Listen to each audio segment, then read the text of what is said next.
Assalamualaikum warahmatullahi wabarakatuh. Selamat siang, Bapak Manap sebagai dosen pemahaman tentang peserta didik dan pembelajarannya, serta selamat siang juga untuk rekan-rekan dan teman-teman semuanya. Perkenalkan, kami dari kelompok 8. Saya Tragina Elisa Putri, kemudian nanti ada rekan saya Ori Andika Saputra, kemudian ada Nora Arseta. Selanjutnya di sini kami akan menjelaskan tentang teori belajar dan penerapannya, serta ada case study dan bagaimana cara penanganannya. Oke, pertama untuk presentasi pertama kami akan menjelaskan, saya sendiri Tragina akan menjelaskan bagaimana teori belajar dan cara penerapannya. Pertama itu ada teori behavioristik. Teori sebelum ke penerapannya kita harus mengetahui apa itu teori behavioristik. Nah, teori behavioristik ini adalah teori belajar yang mengedepankan perubahan perilaku siswa dari awal hingga akhir, yang nantinya bisa kita bilang bahwa hasil proses pembelajaran itu adalah bagaimana perubahan sikap siswa. Nah, selanjutnya bagaimana contoh penerapannya di dalam kelas? Contoh penerapannya di dalam kelas itu adalah guru menyusun materi dari bahan ajar secara lengkap dan runtut, dari materi sederhana hingga kompleks, sehingga nanti anak-anak dapat mengikutinya dan akan ada perubahan dari perilaku, dari yang sebelumnya belum tahu atau belum memahami akan memahami. Kemudian selanjutnya itu guru lebih banyak memberikan contoh berupa instruksi selama mengajar. Nah, di sini karena nanti ada di akhir proses pembelajaran adalah perubahan perilaku, jadi guru memberikan contoh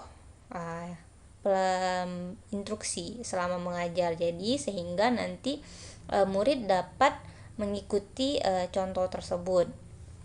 Nah, selanjutnya itu ada guru. Saat guru melihat ada kesalahan baik pada materi maupun pada siswa, maka guru akan segera memperbaiki, karena teori behavioristik ini adalah teori yang mengedepankan bagaimana perubahan perilaku siswa, sehingga ketika ada kesalahan guru harus segera memperbaiki sehingga kesalahan tersebut tidak menjadi perubahan pada siswa tersebut, seperti itu. Kemudian kita lanjut, itu adalah teori kognitif. Apa itu teori kognitif atau teori sosial kognitif? Itu adalah teori yang menggambarkan bahwa belajar adalah aktivitas internal yang terdiri dari beberapa proses seperti pemahaman, mengingat, mengolah informasi, problem solving, analisis, prediksi, dan penasaran dan perasaan. Bagaimana contoh penerapan teori sosial kognitif ini di dalam kelas? Nah, guru bisa menggunakan bahasa yang mudah dipahami oleh peserta didik, serta memberi ruang bagi mereka untuk saling bicara serta diskusi dengan teman-temannya. Selanjutnya, guru dapat meminta siswa untuk merefleksikan pengalaman mereka melalui pembuatan jurnal atau laporan harian tentang kejadian apa saja yang mereka pelajari hari ini. Nah, jadi sosial kognitif ini adalah bagaimana cara siswa mengolah informasi, problem solving. Seperti di kelas tadi, guru memberikan ruang diskusi setelah guru menyampaikan materi. Nah, kemudian guru memberikan ruang diskusi untuk siswa bagaimana memecahkan masalah dari kalau misalnya ada permasalahan, bagaimana mereka harus problem solving, menganalisis, dan memberikan solusi, seperti itu. Selanjutnya kita ada teori konstruktivisme. Nah, teori konstruktivisme ini adalah teori yang mengajarkan bahwa peserta didik bagaimana menginterpretasikan informasi ke dalam pikirannya melalui pengalaman. Nah, bagaimana contoh penerapannya di sekolah? Nah, di sini guru dapat memberikan contoh soal sebagai pemicu di mindsetnya, bagaimana untuk latihan seperti itu. Untuk latihan memberikan contoh, memberikan bagaimana cara Kalau misalnya di matematika bagaimana cara menjawab soal tersebut. Nah, di situ nanti murid sudah mempunyai pengalaman. Setelah murid dapat memiliki pengalaman bagaimana cara menjawab soal, peserta didik dapat mengerjakan soal itu tanpa melihat cara-cara atau instruksi tersebut. Nah, dan murid dapat mengerjakan soalnya seperti itu. Kemudian guru dapat melibatkan para siswa dalam mengamati dan menganalisis fenomena alam dalam dunia nyata. Kemudian guru dapat membantu siswa dalam menghasilkan atraksi atau pemikiran-pemikiran tersebut dengan melalui ruang diskusi atau refleksi tadi. Sekian yang dapat saya presentasikan. Selanjutnya, saya akan menjelaskan beberapa metode di dalam teori konstruktivisme. Metode pembelajaran pertama adalah problem-based learning atau dapat disingkat dengan PBL, di mana metode ini mengenalkan siswa pada suatu kasus atau masalah yang memiliki keterkaitan dengan materi yang dibahas. Sehingga, siswa akan diminta untuk mencari solusi untuk menyelesaikan masalah atau kasus tersebut. Kemudian mode pembelajaran kedua adalah Project Based Learning atau dapat disingkat dengan PGBL. PGBL atau pembelajaran berbasis proyek merupakan mode pembelajaran yang berpusat pada peserta didik untuk melakukan suatu investigasi yang mendalam terhadap suatu topik. Metode ini menuntut siswa untuk dapat melakukan eksplorasi, penilaian, interpretasi, sintesis, dan informasi untuk menghasilkan berbagai bentuk hasil belajar.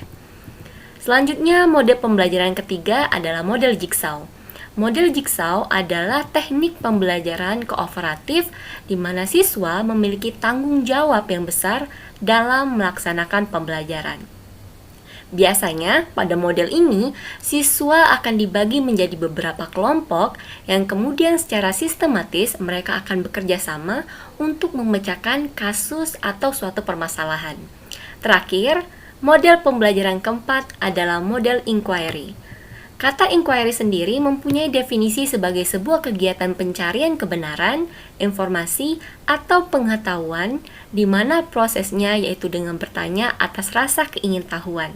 Sehingga pada model pembelajaran inquiry ini, siswa akan belajar untuk menekankan pada pengembangan keterampilan penyelidikan atas kebiasaan berpikir mereka yang memungkinkan peserta didik atau siswa untuk melanjutkan sebuah pencarian terhadap rasa ingin tahu yang mereka rasakan. Baik, untuk pembahasan selanjutnya adalah studi kasus yang akan dijelaskan oleh saya, Ore Andika Putra.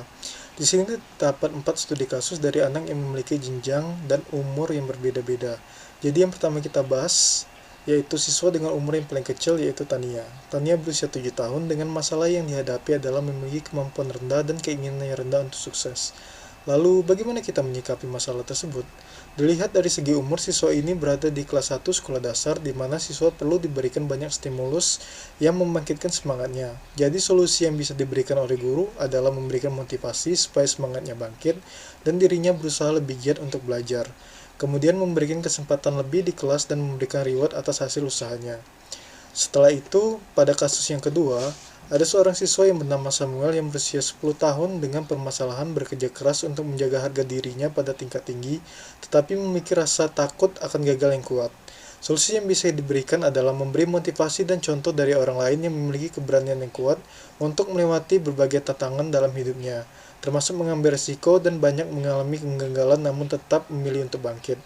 Hal ini dilakukan supaya pemikiran siswa bisa menjadi lebih optimis, percaya diri, dan tumbuh keberanian dalam dirinya sehingga terbentuk dalam pikirannya bahwa kegagalan merupakan bagian dari proses pembelajaran, supaya siswa dapat menjadi pribadi yang lebih baik.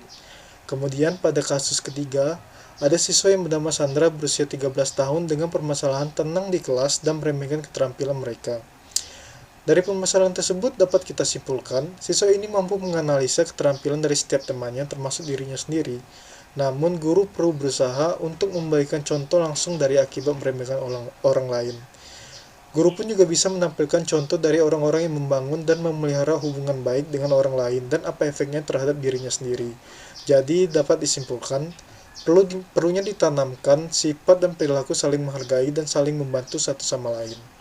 Dan pada kasus terakhir, ada siswa yang bernama Robert yang berusia 16 tahun dengan permasalahan sedikit minat di sekolah dan saat ini tinggal bersama dengan bibinya.